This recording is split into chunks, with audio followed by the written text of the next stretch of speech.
సుప్రీంకోర్టులో జడ్జిల సంఖ్య పెంపు బిల్లుకు ఆమోదం తెలిపింది లోక్సభ.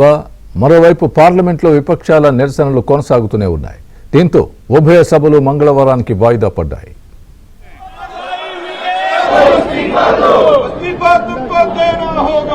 సుప్రీంకోర్టులో జడ్జిల సంఖ్యను పెంచేందుకు కేంద్రం ప్రవేశపెట్టిన చట్ట సవరణ బిల్లుకు లోక్సభ ఆమోదం తెలిపింది.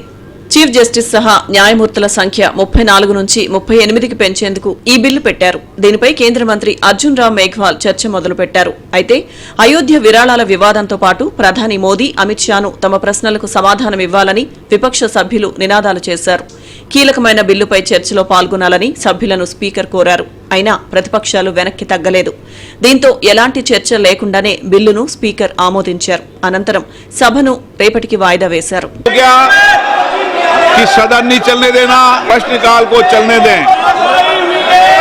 మరోవైపు పార్లమెంట్ ఆవరణలో విపక్షాలు నిరసన చేపట్టాయి. మోదీ సర్కార్కు వ్యతిరేకంగా నినాదాలు చేశాయి.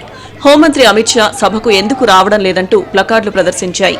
విద్యార్థులపై దాడి చేయమని అమిత్ షా ఆదేశాలు ఇచ్చారా లేదా తేల్చాల్సిందే అని ప్రతిపక్షాలు డిమాండ్ చేశాయి.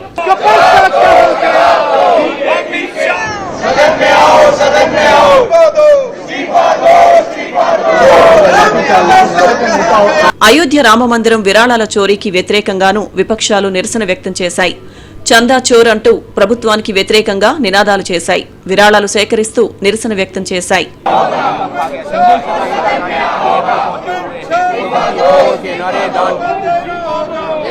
అయోధ్య విరాళాల చోరీలో నిందితులను కేంద్ర ప్రభుత్వం వెనకేసుకొస్తుందని టీఎంసీ ఎంపీ కీర్తి ఆజాద్ ఆరోపించారు. इन लोगों के ऊपर कुछ होगा। इन्होंने तो लोग चोरी बोलते हैं, मैं तो डकैती बोलता हूँ। ये भी तो भगवादारी है। आज तक कोई भगवादारी बाहर आकर के निकल के ये बोला चोरी हुई? क्या बोला उसने दिखाया ना इन्हीं लोगों का जिनका नाम लिया है कि ये लोगों ने चोरी होती रही, वहाँ पे देखते रहे।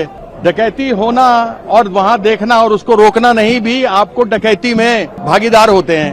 तो इसका जवाब दे पहले। और ये किसने कमेटी बनाई? कमेटी तो अमित शाह की होम मिनिस्ट्री ने बनाई, प्रधानमंत्री कहने पे, क्योंकि सुप्रीम कोर्ट ने कहा था। तो इस्तीफा किसके ऊपर होना चाहिए? अमित शाह जी के ऊपर होना चाहिए ना इस्तीफा या एफआईआर। ये एफआईआर इन सबों के ऊपर होना चाहिए। क्यों नहीं हुआ अभी तक? इसका जवाब कौन देगा? ये जवाब चाहिए हमको पहले।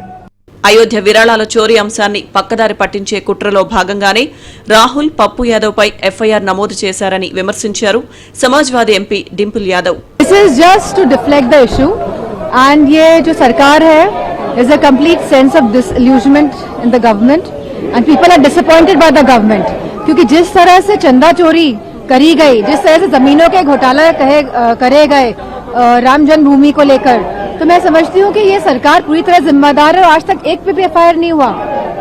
बड़े बड़े लोग आखिरकार जो चंदा और जो दान पेटियों का जो पैसा था, जो लोगों ने धातुएं जो दी थी प्रभु श्री राम के चरणों में जो अर्पित करी थी श्रद्धा के भाव से, निष्ठा के भाव से, वो आखिरकार गई कहाँ? और ये जो हजारों करोड़ का जो घोटाला हुआ है, किस पे एफआईआर दर्ज करी आपने? क्या आपने ऊपर तक लोगों को पकड़ने का कुछ कार्य किया? అయితే హిందువుల మనోభావాలతో ప్రతిపక్షాలు చెలగాటమాడుతున్నాయని బీజేపీ ఎంపీ తరుణ్ చుగ్ విమర్శించారు. भगवा को, हिंदुत्व को, सनातन को, साधु संतों को अपमानित करने का षड्यंत्र रच रहे हैं, उसका उपहास करते हैं। भगवा डालकर नाटक करके विश्व में बैठे भगवा के प्रति, हिंदू संस्कृति के प्रति श्रद्धा रखने वाले लोगों को बहुत गुस्सा है।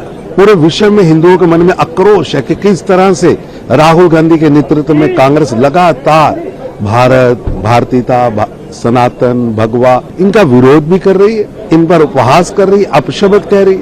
ये दुर्भाग्यपूर्ण है।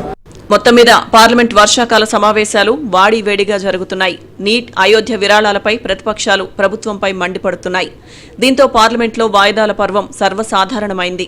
పేపర్ లీకేజ్ బిల్లు, సుప్రీంకోర్టులో న్యాయమూర్తుల సంఖ్య పెంపు బిల్లులు మినహా మిగతా అంశాలపై చర్చలేమీ జరగలేదు.